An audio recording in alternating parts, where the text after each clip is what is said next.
and welcome to Movies, Films, and Flicks. I am Mark Hoffmeyer, and joining me is a man that has given up on hope and has just drenched himself in a shroud of despair.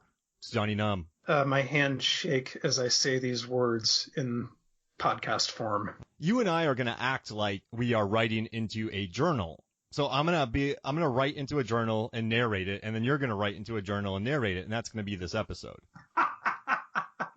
As you wish, Mark. So I see that you're a brave man. You went with the barbed wire Drano combination, and I went with the Pepto whiskey combination. Yeah. Funny names for drinks they have these days. Yeah. Man. So all right, this movie, First Reformed. I think it. And thank you for joining me, by the way, man. It's great to have you. Read all of Johnny's stuff. Follow him on Twitter. What is it? 1428 Elm. And read. I'm actually not writing there anymore, and that's kind of a bit of a story, but I'm still writing at Crash Palace Productions, so there'll be a steady flow of stuff there. I'll start over. Okay, whatever. Sorry, I should have mentioned that. I didn't tell anybody really, except for my editor. Yeah, my former editor. Just before we get into this, just make sure to follow Jonny Numb on Twitter and check out his writing at Crash Palace. You'll find it at crashpalace.com. He writes some of the most introspective, thoughtful, horror and non-horror things you'll ever read, and I hate them. Well, Mark, I love you like I love my neighbor who voted for Trump right now. So, it is what it is. Yeah, it's man, you should read his stuff. Johnny really finds a way to be I don't know, it's good. I like your style a lot. You tie a lot of stuff into kind of you tie everything together really well. You never read a this sucks or this that, and you always tie different movies together. It's always a pleasure to read one of your things. I know when I read it I'm going to get jealous, but in a good way. I don't really have the jealousy bug, but when I read your stuff I'm like, man, that's good. And then, you're too much, Mark. Stop it. No, it's too, I'm just going to spend this episode reading his reviews on this. Beautiful stuff. So this movie, I think this really fits with our feel good series that we've done. I mean, The House That Jack Built, Drag Across Concrete, Green Room, and a few others too that have been really popular. What else? We've been doing this for a long time. Yeah, I don't know what number we're up to, but we did L and we did Only God Forgives. Yeah. Oh, those are some of my favorite episodes. And what makes me really happy is, Green Room's one of my favorite films, let alone horror films of mine too. Yeah. Of the last who knows when, but it's doing well. I always thought it was a bit of a niche film, but a lot of people are listening to it, and that makes me really happy. So I hope we're bringing some new people to become fans of Green Room. That would make me. You know what? They need to go back and redo the Blu-ray and make us associate producers. Jonny Numb. I would gladly add that to my IMDb CV. Yeah. Jeremy Saulnier, get on it. Do it. Yeah, we know you're listening, Jeremy. Come on, throw us a bone here. We love your stuff. How amazing would that be? And then you and I just get Blu-rays on our doorstep by Kurt Russell. He delivers it because he's Santa. And it's just a copy of Green Room, and it says, "Watch the credits." And it spells my name wrong, 2 F's instead of Mark, 1 F, Hoffmeyer, and then it calls you Jonny Numb. But it puts a K in the Numb, which is weird. Oh, like Knuckle, kind of. Oh, jeez, yeah. I was thinking, Mark, my real last name is commonly mispronounced and misspelled, so yeah. Yeah. We don't want to let anybody know. Jonny Numb's wanted in 4 states. So. Yeah, pretty much. The cops can't know where I am. That's why that's why I'm recording this remotely tonight. Yeah. Yeah. You busted into an old church. You busted into the gift shop of an old church, and you are currently recording. Mark, I stole all the large and extra large and medium shirts. That's why I'm on the run. I love that there's only small. But the ball caps fit all sizes. It's a one size fits all. Yeah. Yeah. He's not very every time. Okay, I know Ethan Hawke in this movie. He works at this place called First Reformed, and it's made famous because it's 250 years old, and it helped. It was a part of the Underground Railroad, and runaway slaves would hide down there safely, and they would help people. So it's become a kind of a cultural relic, an historical venue. But the problem is there's only about 8 people that go there, and they're stuck with a guy named Toller who can't fix toilets. He doesn't want any help. He's terrible with the inventory, right? Well, I mean, in that organ that he stalls on fixing, yeah. Yeah, it just, man. I listen. I know he's a former military chaplain who got this job, but I tell you what, he's falling down the job. Yeah, when we meet him in the movie, he's certainly not at a good place. Let's say that. And the catalyst that gets the movie going is his commitment to himself to keep a hand printed journal for a year, after which he is going to shred it and turn it to ash, basically set it on fire. And I'm wondering what prompted him to decide to do this in the first place. I know it's a great way to start a movie off, like, because it just kind of, Paul Schrader, who wrote and directed it, kind of establishes what you're going to expect. It's going to be some of these, a lot of these introspective passages where we hear Toller narrating what he's writing in this journal, and sometimes going back and scratching out the words or ripping pages out, if it's something he's ashamed of or whatever, or not proud of. Yeah. So he's deep in despair. Mm-hmm. Clearly, he lost his son. He talked his son to go into war. His son died. Mm-hmm. And then, as they say in the movie, no couple can survive the passing of their child. So he and his wife split up. Yeah. Now he is in pain. He's peeing blood. He might have cancer, and Mm-hmm. he is living this existence. So he's always in the garden. He's never on the marketplace. He's always in the garden. So he's living this very Spartan, monk-esque life. I mean, very much like some of Schrader's other characters. If you think, characters in Schrader's movies, they have some. Well, no, Taxi Driver. He kind of he makes out pretty well.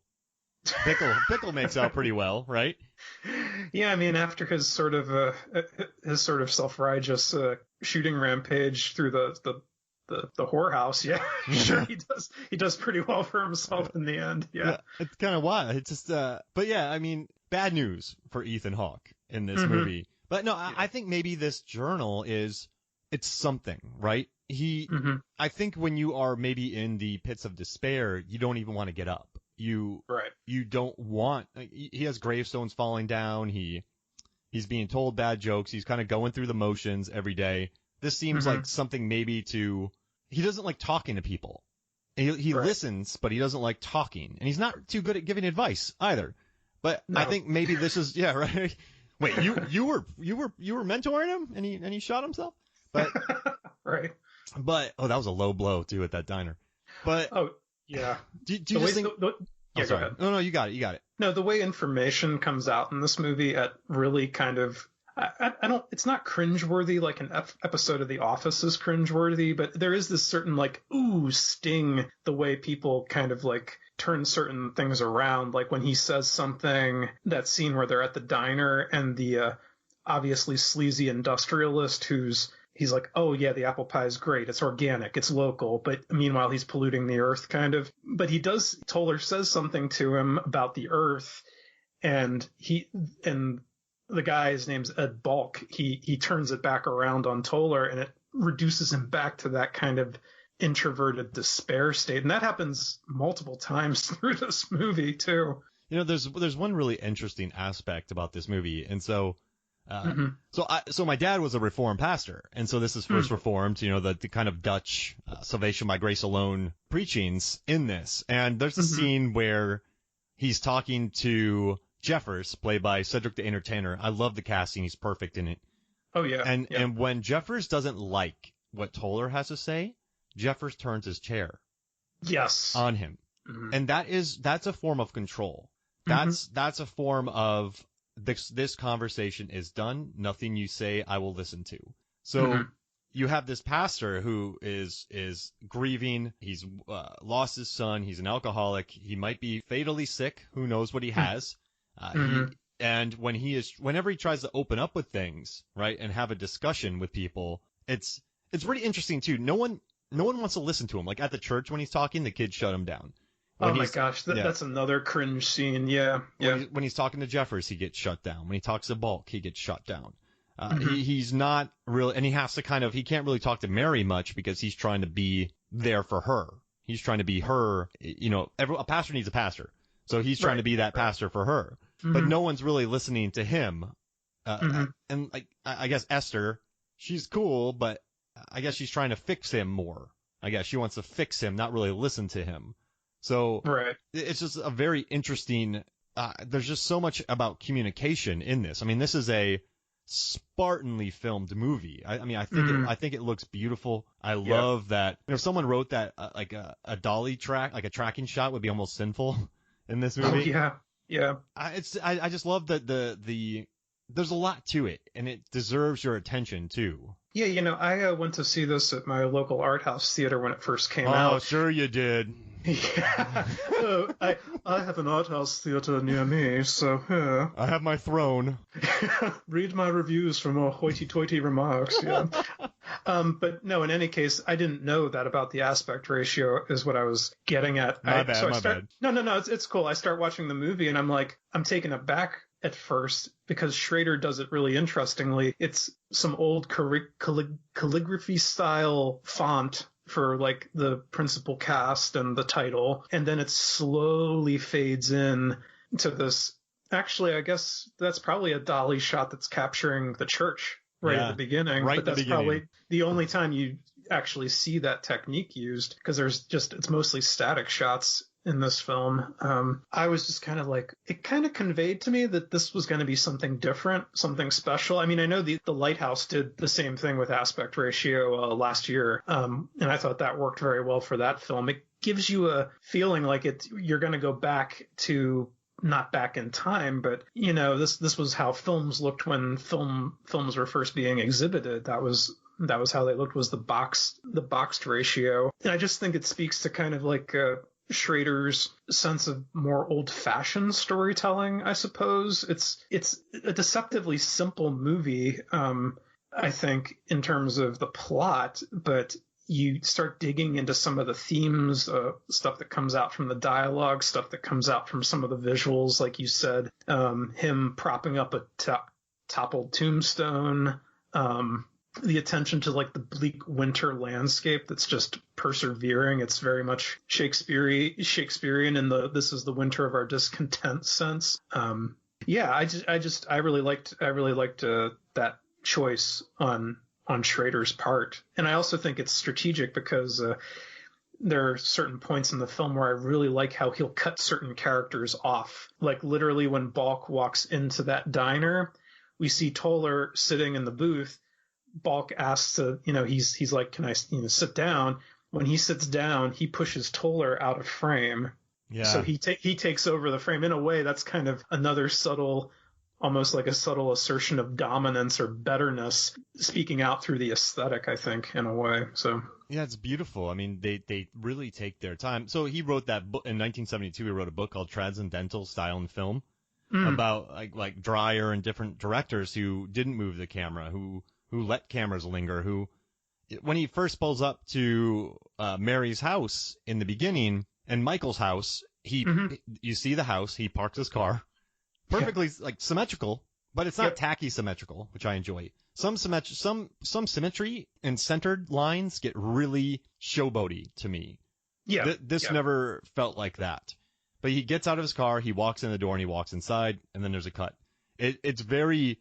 It takes you to shots that are longer. Normally, you pull up, you knock on the door, you're in. It's 3 different cuts. So I dig how it takes its time with this movie, and I like the framing of it too. So early on, we have a vast, empty room, and then we see Toller in the room behind it. There's a lot of door frames that separate people.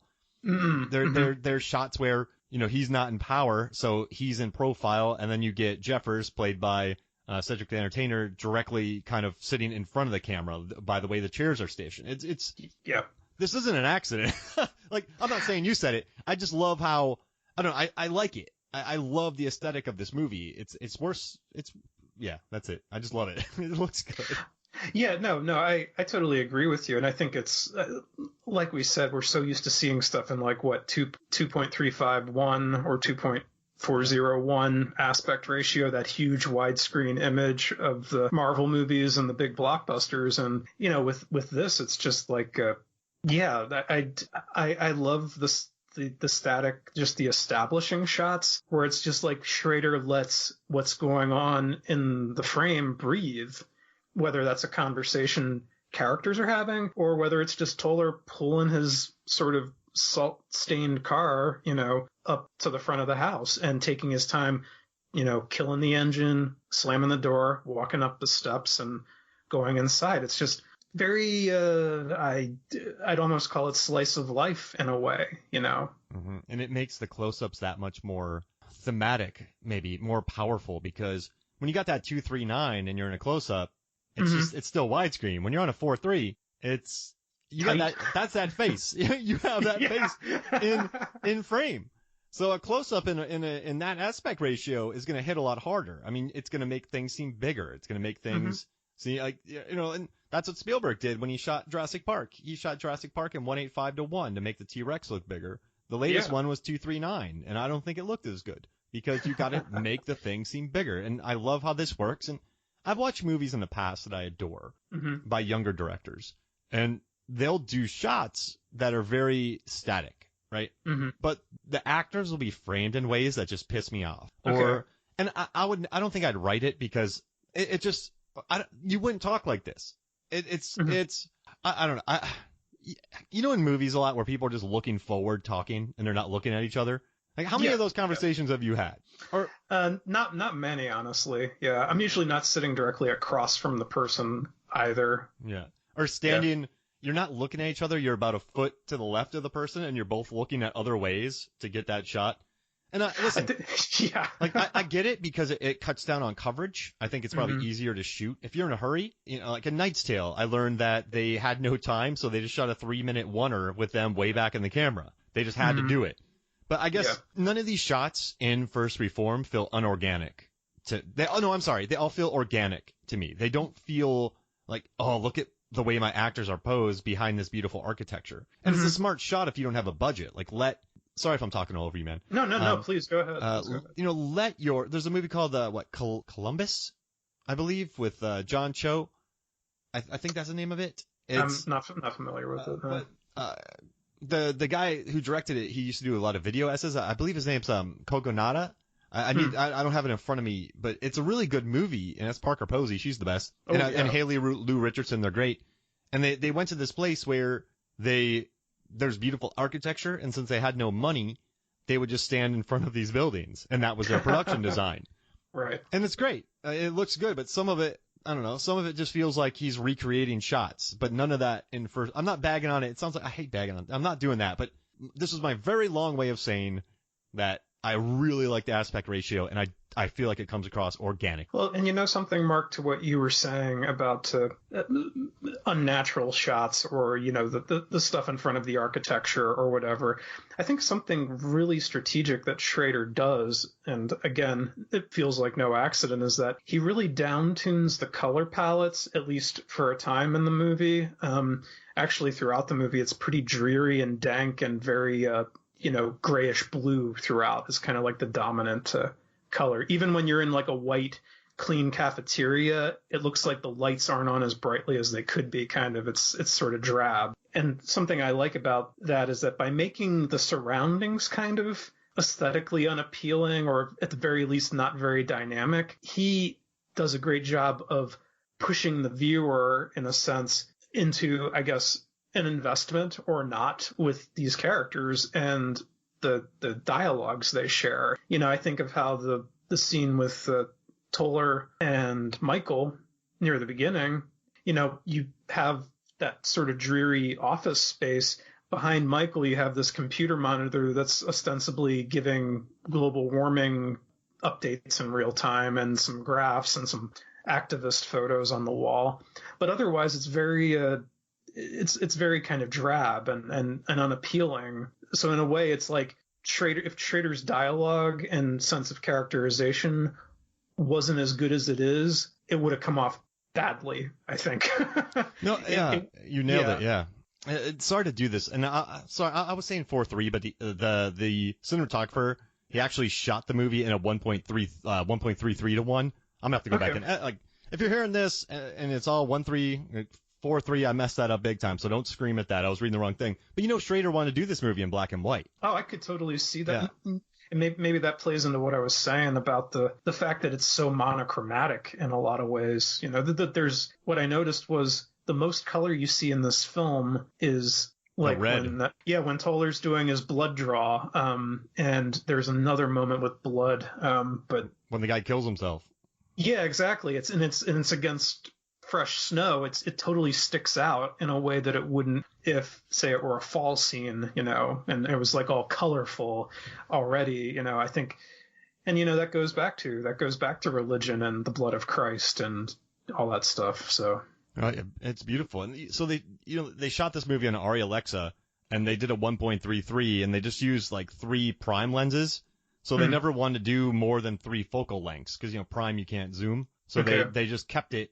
If you watch, there's this sort of pattern of the 3 focal lengths that they have in this. I don't know, I really dig it. And they say it's a color film, but it's so desaturated and it's so drained. But yeah, you're right though. It's cold out there, right? And he's in despair, and they somehow catch that vibe. And I want to tell you something really refreshing that I read. So.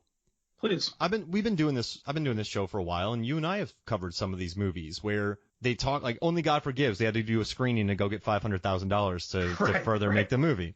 Yeah. So Film School Rejects was interviewing Schrader about this, and they were like, "Hey, how much was your budget? How long did it take to shoot?" And he said, "Well, we shot in 20 days, which is nothing, and we shot for $3.5 million." And the guy at Film School Rejects was like, "That's insane." And Schrader's like, "Actually, I get what you're saying." But he said this wasn't. He said he had Ethan Hawke, right, who's an amazing actor. Yes. He had, Cedric the Entertainer's been acting. He had Amanda Seyfried. Yeah. He had excellent act, but he also, it was such a small shoot. They didn't even put signs out for the movie. Since they shot with just the 3 focal lengths and the static camera, that really limited shots. They did rehearsals before they did it. So he said, yeah, the $3.5 million and the 20 days of shooting was plenty. It was fine. And I absolutely fell in love with that because that's a crafty veteran move. It's a guy who knew his movie and he went in to make it. And I sometimes listen, like, I get it, man. Sometimes movies don't have the budgets they need, but it's just, I get tired of hearing, "Oh, we didn't have enough budget. We didn't have enough budget. We didn't have enough budget." So hearing Schrader say how he got this movie in 20 days with such heavy dialogue scenes, and there's a decent amount of locations. Yeah. It was so, even though the movie isn't a breath of fresh air, the fact that he said that's all he needed was really a nice, I don't know, it was just so welcome. I was so happy.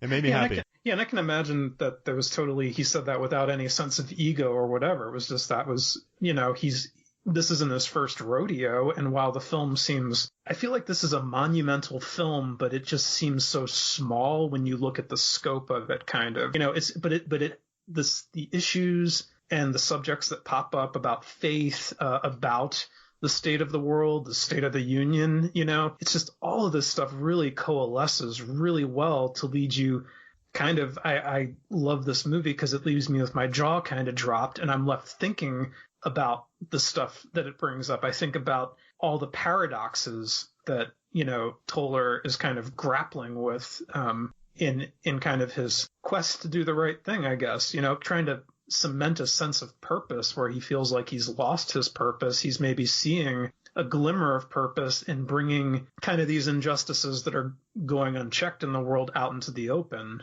But of course, the Balk doesn't like that, and then Jeffers, who's kind of a puppet for Balk, doesn't like that either. So, there's a bit of politics, as always, politics. Yeah. Yeah. There's 3 things that kind of tie in together, and it's climate change, it's mega churches, and it's cancer. Yeah. And you can kind of look at all these sort of connected. And I researched kind of what Christians thought about this. And I came across some interesting articles where people actually admired it. The people who were able to keep their minds open and enjoy it. Some guy said that it's kiddie pool deep. Basically, that there really are no discussions about Christianity. It's just kind of him being shut down the entire time or throwing out platitudes. But this is also a man who he's in that despair. So all he has to really give right now are these platitudes and just to talk like that. Like, that's why he's at this church in the first place. So he's not going to Mr. Holland's Opus somebody. He wants to go back to his vodka and probably break the toilet again. But and so, but even though I was reading these articles about people where, hey, what do you think about this? Is it Christian? Is it blasphemous? And everyone just said no. Like, Schrader, he went to a Calvinist school. He grew up kind of doing all that, so he understands it. But I guess people kind of said, so some people were saying that, like, some guy said he was standing in the shallow end of something pretending to be much deeper. I guess it seems like this guy maybe had some pretty high latitudes of rejection towards it. Okay. Which means he probably watched it with his arms crossed and just thought, oh, this is kiddie pool deep. But I mean, I'm going to be prepared to hate it, kind of, sort of. Yeah. Exactly. But then this other guy that he's talking to worked at a mega church, and he went through his own crisis of faith. He kind of says, he's like, it's not a movie about correct theological answers. Like, it's about a pastor who loses his son and his wife, suffers from alcoholism, and oversees a dying church while the ethically questionable mega church prospers next door. Yeah. So he's seen tragedy in the world on personal and global levels, and then he kind of sees his church complicit in it.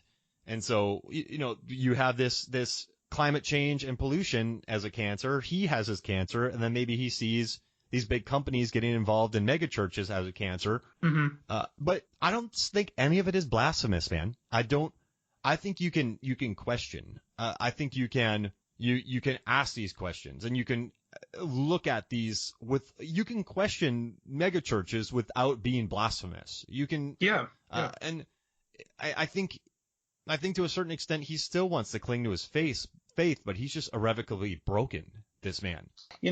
It's interesting, Mark, because I think one of the reasons I wanted to talk about this, and one of the reasons the film resonated with me so much, is because my dad was a UCC minister, and he, so I was used to growing up going to Sunday school and church every Sunday, and something about Ethan Hawke's depiction of this character reminded me a lot of my dad, and kind of his approach to I guess reaching out to people. Now, before you get ahead of yourselves, nobody ever killed themselves or anything like that because of something he said to him. But it was just the line from Henry David Thoreau about most men lead lives of quiet desperation. I feel like that was an embodiment of Ethan Hawke's character. But I also saw my dad kind of like when friction or conflict would kind of rise in the church, I feel like he kind of backed away from it a little bit, or he found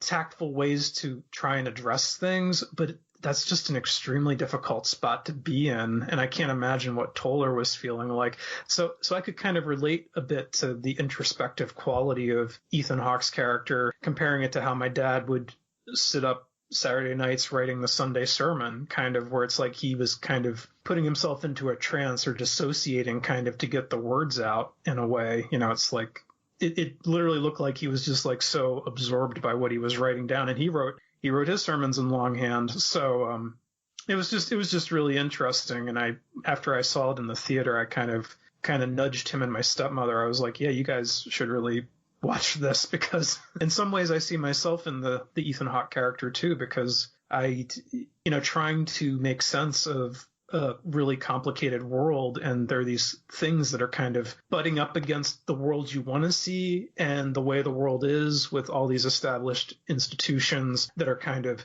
there to kind of just inhibit people from even trying. And I'm sorry, I'm just kind of going off on a rant, but that's kind of why the movie resonated with me a lot. That's a big part of it.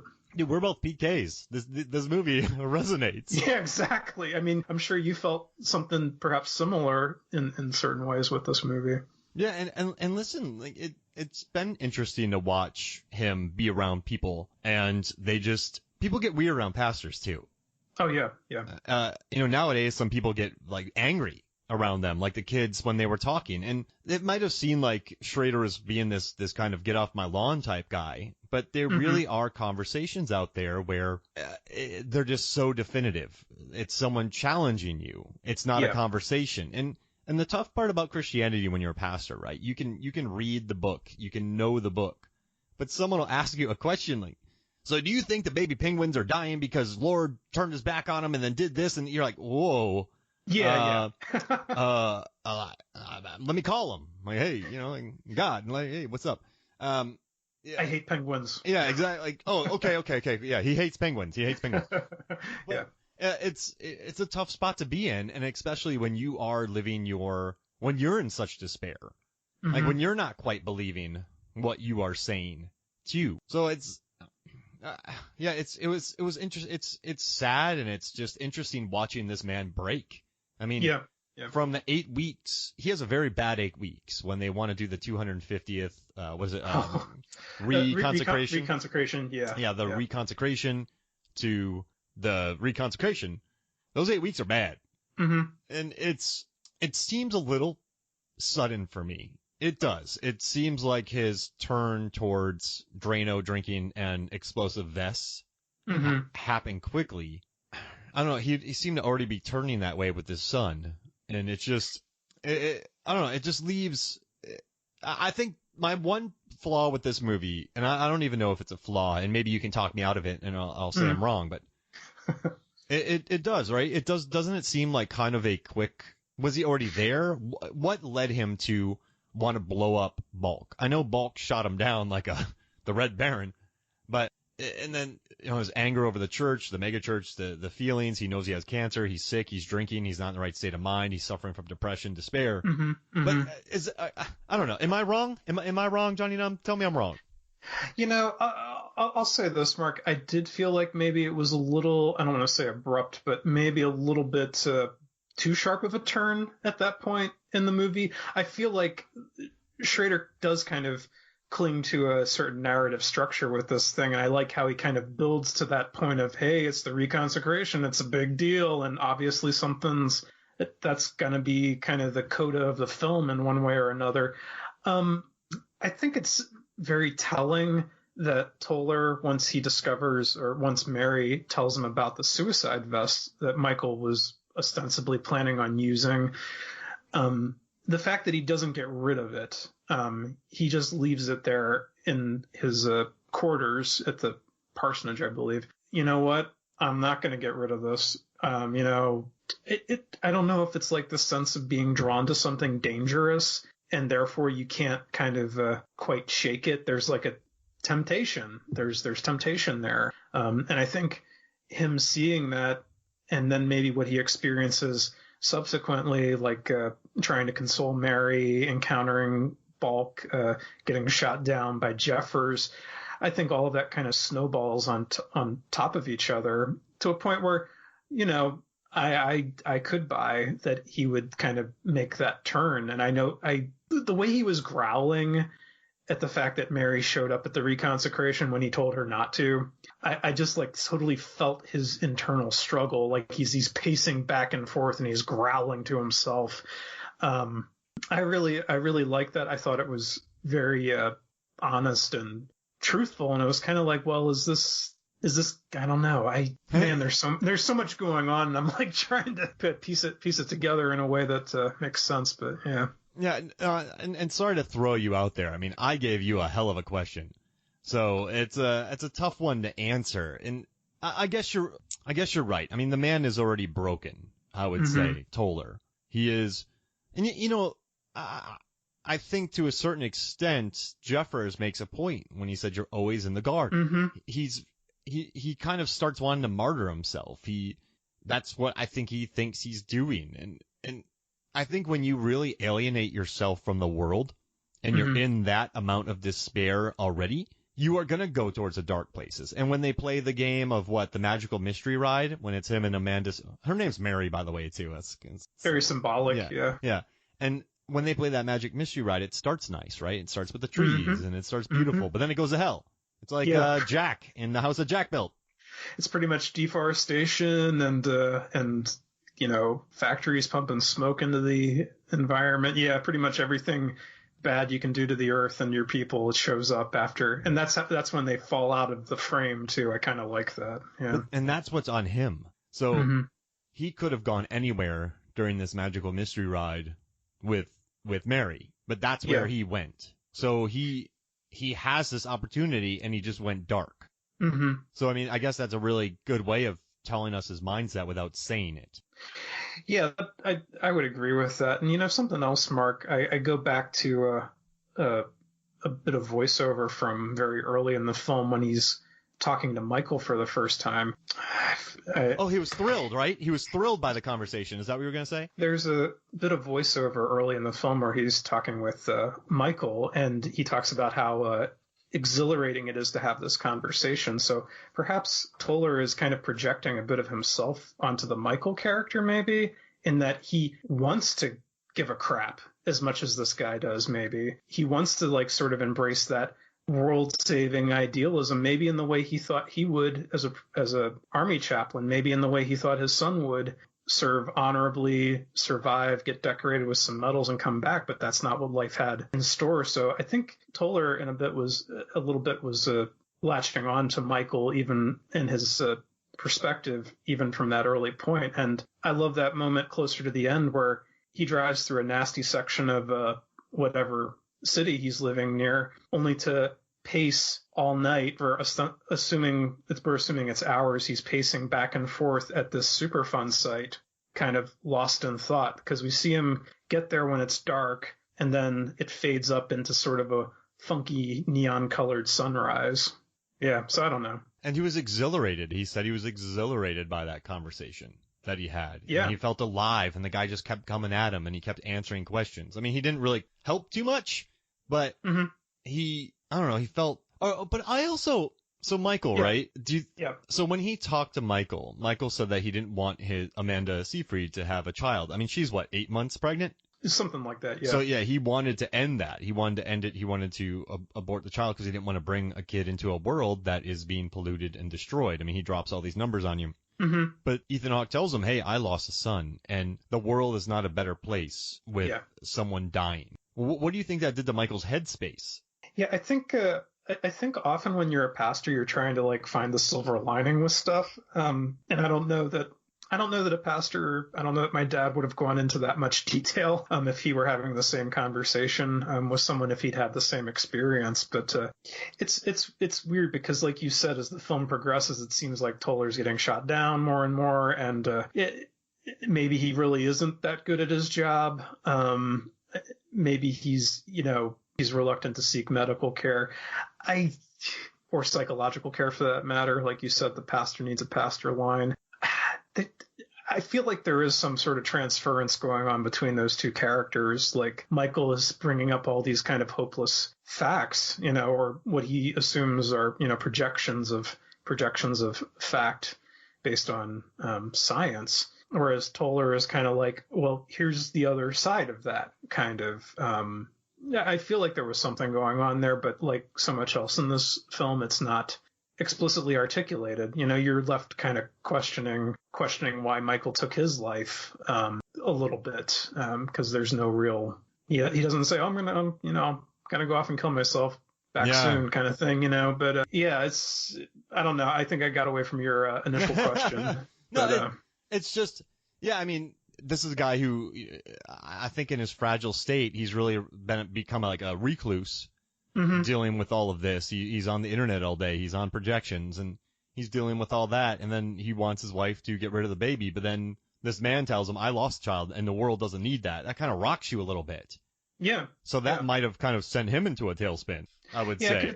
I could see that. Yeah, definitely. Right? You don't really want a broken person lecturing a broken person. But I guess we're all broken people, so we're all lecturing each other. Who knows what psychiatrists are? Hey, so let's do this. Oh, I just want to say something real quick. The Georgia Film Critics Association, which I'm a part of, Ethan Hawke was awarded Best Actor in 2019. Just to give you all a heads up on that. That makes me very happy because I don't think he was even nominated for an Oscar, which I think was a gross miscarriage of justice. Yeah. Stupid. I mean, I'm happy that it got nominated for Best Original Screenplay. But yeah, I mean, I don't get it. And Willem Dafoe was not nominated for The Lighthouse, correct? Shoot, I don't remember. Oh, man. His farts were so good. Oh, man. If he wasn't nominated, that was another injustice right there. Definitely. I think he might have been, or something from that movie was nominated, but I don't know if it was him. So we're going to go take a break, and we're going to write some handwritten letters to the Academy. And when we come back, will have gotten Willem Dafoe an Academy Award nomination for that role. We'll be right back.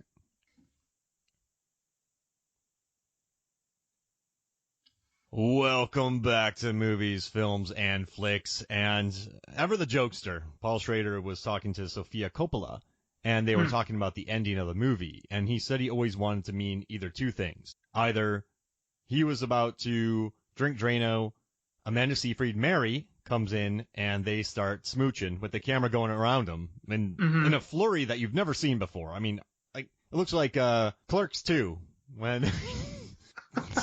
or the prom scene in Carrie or something like just, that. Yeah, so much camera movement, and you're like, what is happening?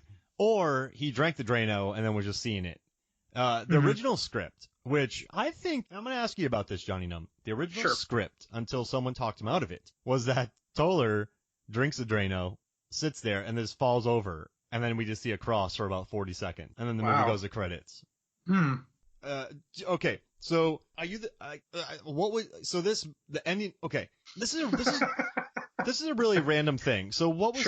I gotta look up this movie. Charlie Kaufman's Netflix movie that came out this year. It's I'm Thinking of Ending Things. Yeah, is that what it is? Yeah, I'm Thinking of Ending Things. I watched that movie and I never was interested in meaning of it. I just let it wash over me. I wasn't gonna go write the ending of this movie explained, and it's a synopsis and it's a clickbait. Never mind, I hate those articles. But I didn't want to say, oh, well, actually Megan picked it out really quick, which was amazing. But so she called it. And I was like, oh, cool. But I just let that movie wash over me. Like, I think Jessie Buckley's going to win an Oscar eventually. Everyone is amazing in it. And I just let it I was like Hard Rain, that movie. I just let it rain on me. You know, it's weird. And then I robbed a bank with Christian Slater. Yeah, I was going to say Morgan Freeman on the scene. Yeah. Jet skis. But we got a slippery one here, Mark. Yeah. And Randy Quaid shooting at me. But I'm the sheriff of what? Yeah. Oh man, I'm in a canoe. I blow up a dam and it kills somebody, and I go, "Damn, you're damned." I saw that movie in the theater, Mark. But anyway, go ahead. I would hate to work on that movie. So much water. I knew somebody who worked on it, and I was like, "What was it like?" He's like, "It sucked." That's all I got out of him. It sucked. You know, I recall a critic saying something about how, you know, the more the water rises, the less chance there is of like fast moving action, kind of, except on the jet ski. So I was like, yeah, you got a point there. Yeah, and it's just people trudging through water. Yeah. Like, oh, we got to run 40-minute mile.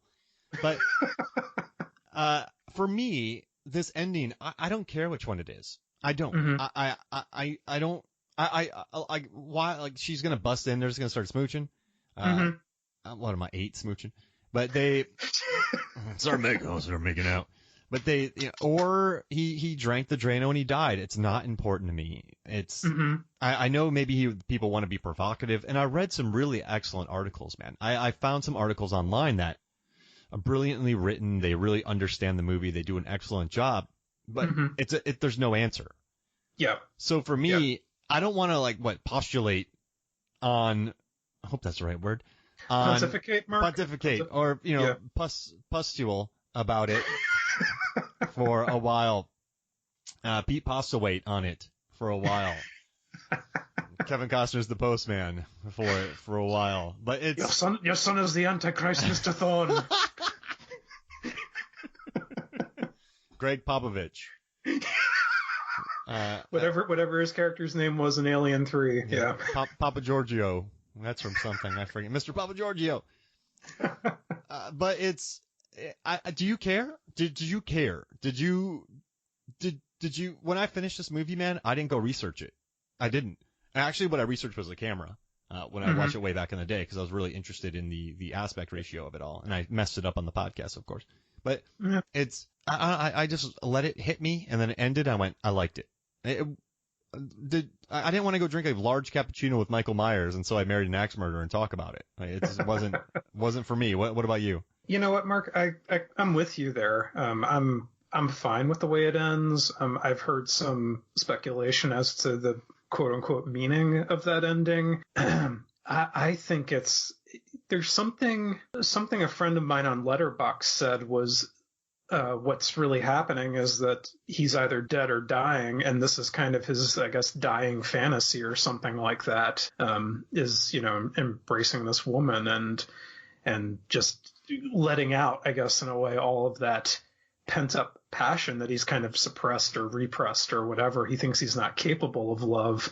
And he kind of gives that impression off. And she said something, the thing about it being kind of a death dream or whatever. And I think I can kind of buy that, because it's just so strange. Like you said, the 360 camera that just seems to keep going well past when, it should stop or with go Sting into something. Playing. Every breath you take is playing during that spinning scene. Yeah, it's a little like Cat's Eye in that way, but yeah, I thought if it's literal or whether it's like this figurative thing that's happening sort of on a metaphysical level, I'm fine with either one of those. I felt like that shot was just so brightly lit, and he's wearing that white gown. Granted, it has spots of blood on it from where he pulled the barbed wire all over himself. I was like, this scene looks ethereal. Mary's the angel, and is he ascending?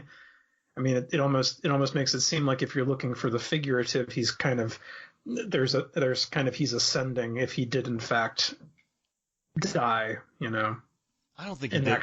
Do you think he did any of that barbed wire? Well, we see him in the garden, in the cemetery, sort of keeping up the grounds a little bit. He uncoils like a length of barbed wire from one of the fences. I took that at face value, actually.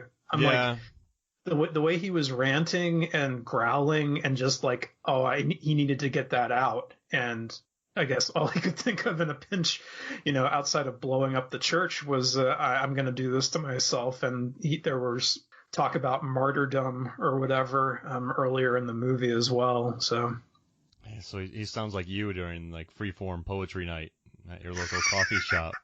I panic and just get the barbed wire out and start doing flop sweating. Kind of a G.G. Allen performance piece, yeah. A lot of poop. Yeah, that's not coffee in those cups. Sorry, folks. No, yeah. Oh man, no, but I think you're right. And the thing is, I guess I just don't want to know because it's such a satisfying film. And yeah. Okay, how would this movie have changed if he just died and we're staring at a cross for 40 seconds? Do you think it goes from very literal to, so you see it and there's really nothing to discuss? He died and he gave into despair. But on this, when you don't know what happened, then it opens this whole entire conversation up to doing that. Do you think, I mean, obviously it was a smart move by Schrader because he got a nomination and people adore this movie, but what would you prefer? You know what, Mark? Just based on my viewing habits and stuff I like to see. I mean, granted, what did I watch for the first time this weekend? I watched Demolition Man for the first time over the weekend. And you know what? I had an experience very similar to my first time watching RoboCop. I was not expecting all the satire. I was laughing my ass off at that movie. It was so funny. Sandra Bullock was awesome. Sylvester Stallone was poking fun a bit at his macho persona, and Wesley Snipes is just a madman. I just had so much fun with that movie. I was shocked at how much I liked it. And that's a movie that pretty much it's so written. There's so much stuff going on there. There's very little left to the imagination because it's a big Hollywood blockbuster. But, then, like I'm saying, there's a place in my heart for I want to sit down and watch a movie like that, and it's just fun, and with this, I'm just like, I like the speculation. I like how the more you talk about it, the two endings, Mark, I think definitely the one they went with was better because like I've been saying kind of throughout the conversation about how this movie is built on paradox after paradox, it's, well, Toller thinks this. Well, he tells it to someone and they bring up a counterpoint. And the person isn't necessarily being a jerk about the counterpoint. You can see both points being made, I think. And that's what makes it interesting. It's not just like one person shouting down another person, which is kind of the climate we have these days. And I like that about it because who's the enemy? Who's really the bad guy in this movie? Is there a bad guy? Is Toller his own worst enemy? I guess you could make a case for that in a lot of ways. So part of me likes that ending is so open to interpretation. You could take it literally. You could take it in a myriad of figurative ways.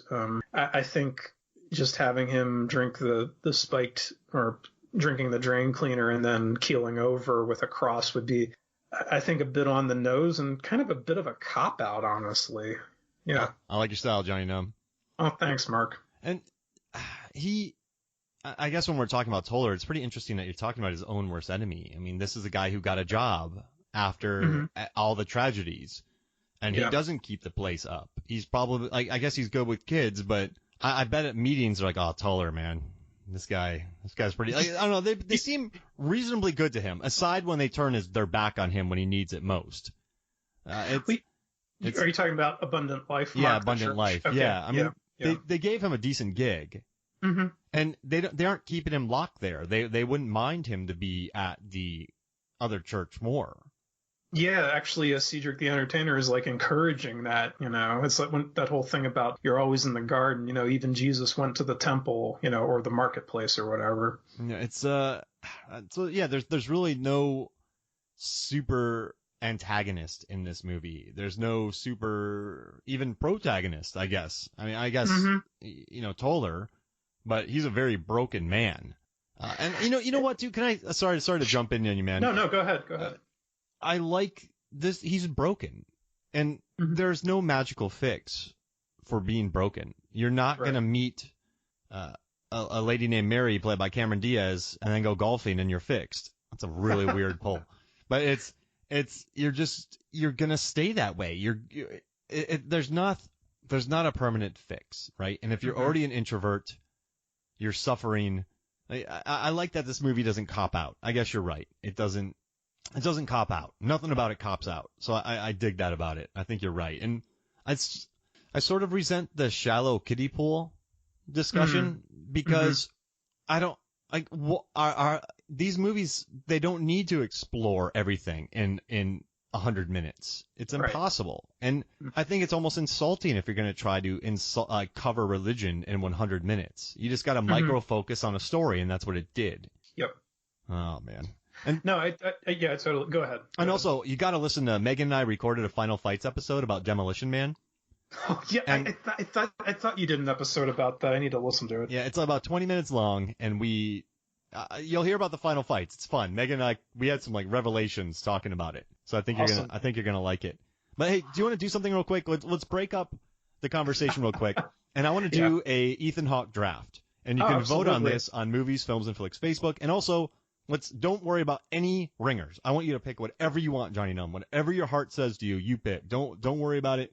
Pick whatever you want, and let's just build the ultimate Ethan Hawke 5-on-5 verse squad. And you go to Movies, Films, and Flicks Facebook to vote on it. Also, I love it. So I read his book Hottest State. I really like it. I did too. It's on my shelf. Yeah. Really connected with me. I read his book Ash Wednesday. I like that as well. And I also read his Knight's Rules for a Night. I read that as well. But you're supposed to read it to a kid, so I felt a little weird reading it. But I like him. I've liked him for a long time, and I have a really cool data project coming up with him in it. And I don't know. I like how funky his choices are. We just watched 24 Hours to Live. Weird. But he's an action star in it. He's kind of beefed up. It's weird to watch, but I dig it. So I'm gonna give you first pick. Okay, you know what? If you pick what if you pick what I want, I'm gonna be very angry. Just give me a heads up.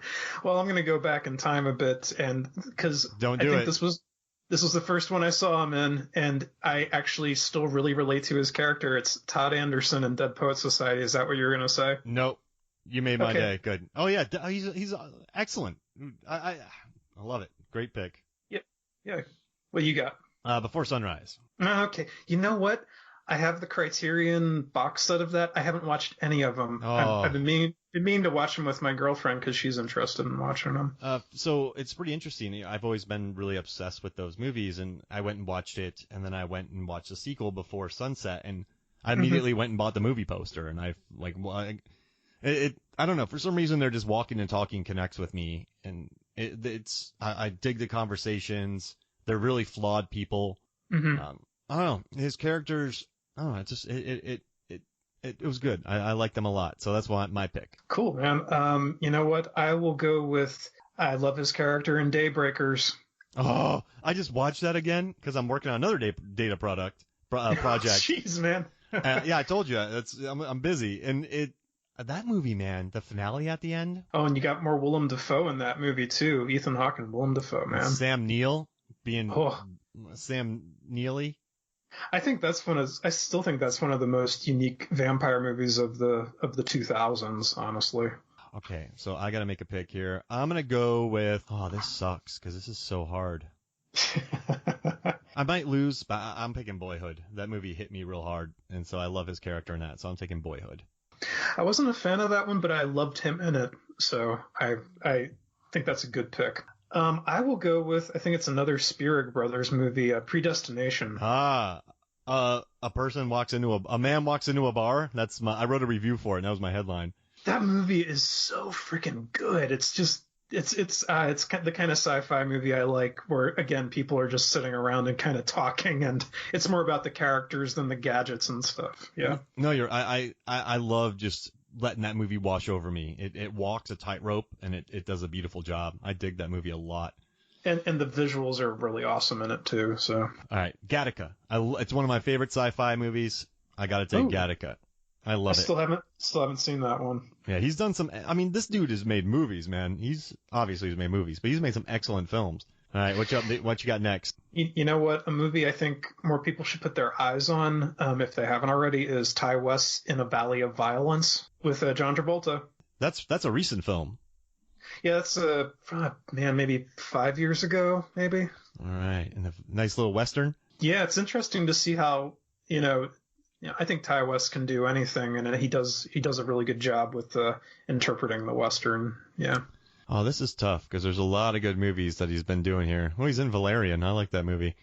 Oh, that's right, he is. Yeah. Oh man. Okay, so I'm just gonna take because this is really interesting. I was a huge fan of his, right? Mm-hmm. And when I saw Training Day, I kind of I kind of thought to myself, listen, Denzel deserved his Oscar, right? 100%. Mm-hmm. But he needed someone like Ethan Hawke to play against. It's a very unselfish role by Hawke, but a Hawke plays a guy he's run over, but he's not a he's not a run over. The way he plays it, mm-hmm. I think, is excellent. I love the way he plays that role in Training Day. And I mean, Denzel probably could have acted off of a beach ball and been amazing and won an Oscar. Right. But I think what Ethan Hawke did opposite him, I mean, it's not Oscar worthy, but it's unselfish. And I think it allowed Denzel to really shine. No, I agree with you, Mark. I think I love how crazy Denzel gets in that movie, but I like how Ethan Hawke is kind of the straight man. Just kind of, he's like that by the book foil guy who's slowly getting more and more corrupted as the day goes on. Yeah, he's having a bad day. Definitely. Yeah. All right. Who you got? You know what? I'm not the biggest fan of this movie, but I think Ethan Hawke is great in it, and it's Sinister. Oh man, yeah. I'm not like that. The movie succeeds because of him. It's him watching a screen, right, of pre-filmed murder. Mm-hmm. A great sweater. I love, hey, the lawnmower. That's all you need to know. Oh, but man. Yeah. Between that and The Happening, geez Louise. All right, what do you got, Mark? My last one. I mean, he has I liked him a lot in Good Kill. Thought he was. Yeah. I liked him in. What you got? Oh man, but he's in. All right, so he's in Lord of War, right? He's in Reality Bites. He has Before Sunset. Oh my God. So many good movies. I mean, Snow Falling on Cedars. I went and watched that because of him. But I, you know what? I'm gonna go with a really messed up movie, and that's Before the Devil Knows You're Dead. Oh my God, I love that movie, and I forgot about it. Yeah. Oh my God, I think you just won it, Mark, and that's usually your line. So that would have been my first pick, and it probably would have been my second pick, but then I just saw it and I was like, whoa, how did I skip that? You want to hear a funny story? No. This was sorry. That movie was playing at kind of a local classic theater. Once again. Well, it's the only place it was playing. Yeah, I know. Well, back in my day, I used to live close to this theater that was a little hoity-toity. Not as hoity-toity as the one I mentioned earlier, but in any case, I went to see that with my dad and stepmother, and I was 26 at the time, and believe me, I felt as embarrassed as a 12-year-old, like wanting to cross his legs when that first opening scene started with Philip Seymour Hoffman and Marissa Tomei. I was like, oh my God, this is embarrassing. I'm 26 and I'm watching this with my parents. Yeah. Man, that movie, that sets the tone immediately, that opening scene. Yeah, everybody's getting effed in that movie, that's for sure. Yeah, that's an awkward one to watch right there. And I had no idea that was... I didn't know anything about that movie going in. I was just like, oh, Philip Seymour Hoffman, Ethan Hawke, sign me up. Well, yeah. let's go. And they'll go see anything. So they would go see anything. So I was like, man. That was during the Tomasons too, when she did Wrestler. When she was kind of the Tomasons. Yeah, brother. I think we just created a new hashtag, Mark. Yeah, I don't know how to spell it though. Yeah, I mean, since it's made up, we're set. Wait, yeah. Tomei, right? Tomei, and then we could just carry off of that on Renaissance. Tomei, okay. Sance. Works for me. Oh, man. I probably spelt that wrong. I'm using Pete postulates and all this kind of stuff. Hey, so before we get out of here, just give me your top 3 scenes. Oh, for First Reformed. Yeah. Ooh. No, for Before the Devil Knows You're Dead. Are you serious? No. Sorry, dude. How about an alternating list of best scenes from both movies? There we go. You know what? The barbed wire really hit me because I did not see that coming at all. You see him take that barbed wire down and you don't think anything of it until it shows up again. I was like, oh my God. Literally, oh my God. I think the scene with him and Michael is very powerful. I love really the way Schrader shoots it. I love Ethan Hawke's voiceover. Like we were talking about earlier, it was exhilarating. You know, he hasn't gotten this level of engagement with any of the few parishioners at his church, obviously. And I can kind of relate to that feeling where you're talking with someone and it's more than just, oh, hey, how's the weather? How's the family? You know, where you actually start talking about concepts. Start talking about existence, reflecting on things you've done, things you've experienced, and sort of filtering that through kind of the greater picture kaleidoscope, as it were. So I really like that because I didn't find I never found the voiceover to be cloying or sentimental or manipulative. It seemed right to me that was the approach Schrader took. So that's 2. Jeez, man. Do you want me to do my third real quick? I'll do a couple so you can think, or are you ready to go? Well, you know what?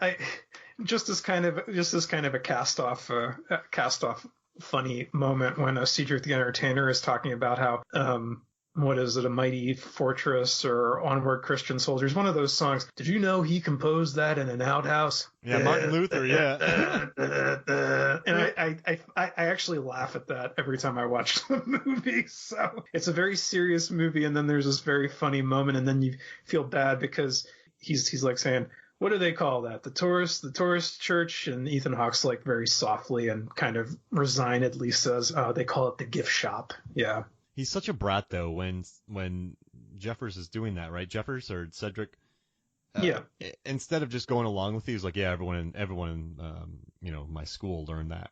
Like this, come on, man, have some fun. Oh, you know what, Mark?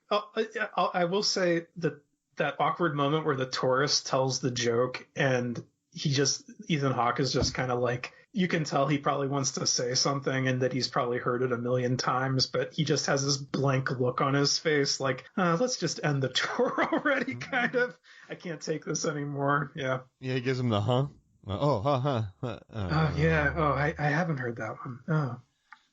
So what are yours, Mark? I cheated and did 4 of. I love it. I love the Magic Mystery Ride where it just goes to hell. Yeah. It goes to, I mean, we've covered that a lot, and Only God Forgives and the House that Jack built. It kind of goes to a metaphorical hell. It starts in a great place, and that's what's in his head. And also, maybe I'm cheating here, but I really like the scene right before when she comes over, but he's in the back room.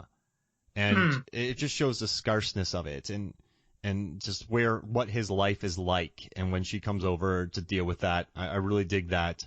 And then I kind of like, not to interrupt, I like how that whole scene is kind of set up like it's a stage performance with that lonely chair in that sitting room, and then the empty fireplace and all that. I think that's great. And it feels organic to me too, just the way he lives his life and has that. All right, so I got my 2, and then I got a ton of notes here. Jeez Louise. Oh, so I found this one shot really interesting where there's a lot of shots where and it's like I have Tall walk in the frame and just the everything's very. You see the door frames, you see the houses, but there's one shot when he's kind of in this weird state of mind where you can't see the top of the door frame. And it's cut off. I don't know. It was so different to me. And it just, I kind of thought, I questioned that more than, because that's a filmmaking choice, not metaphorical or looking for, grasping for something else, options. I was like, why did he leave that there? What's this? Like, that's what got me questioning the most. So if you ever watch it again, you see that door frame that's not shot all the way. It's funky. It's the only one that you really see. And that's what my favorite is, because it's just different enough to make me notice. When does that take place, Mark? Like, what's the context of that? Oh, goodness. I'll find it and I'll send you the timestamp. Yeah. Just let me know, because now I'm curious, because I didn't pick up on that at all. I'll probably do it in 3 weeks. Just remind me each week. And I'll go do it for you. Sounds good. And by then, I'm just going to do it. So, hey, I'm just going to watch the movie again, yeah. So I just want to tell everybody, just make sure to go back and listen to our Feel Good series. I love the episode we did on Dragged Across Concrete. I love Only God Forgives. I love Green Room. I love Elle. I love this one. And we've done another one. Why can't I think of all of them? But they're all good. You know what I'll do? I'll just add them in this post. Yeah, whatever. So whatever, if you're listening to this, just look at the description for this episode, and I'll add all the other episodes. Go back and listen to those. We always have a good time. I feel like I'm the most lucid with you, Jonny Numb. I'll take that as a compliment, I think. Yeah. Normally I'm a whirling dervish, but yeah, no, I dig these, and I think they do bring up good conversations, and so I'm looking forward to hear what everyone hears about this. But anything you want to plug before you get out of here? Basically, you can find me on Twitter and Letterboxd at Jonny Numb. There are no H's in those Johnnies, but there are B's in those Nums. And you can also find and a K. Yeah, like Knuckle. Yeah. You can also find me at CrashPalaceProductions.com, where I review movies and co-host the Last Knock horror podcast. So that's all I got. I love it. Well, thank you for joining me, man. Oh, thank you, Mark. It was a pleasure as always. And so for me, Mark Hoffmeyer, and for Jonny, no hope, numb. This is Movies, Films, and Flicks. We'll see you next week.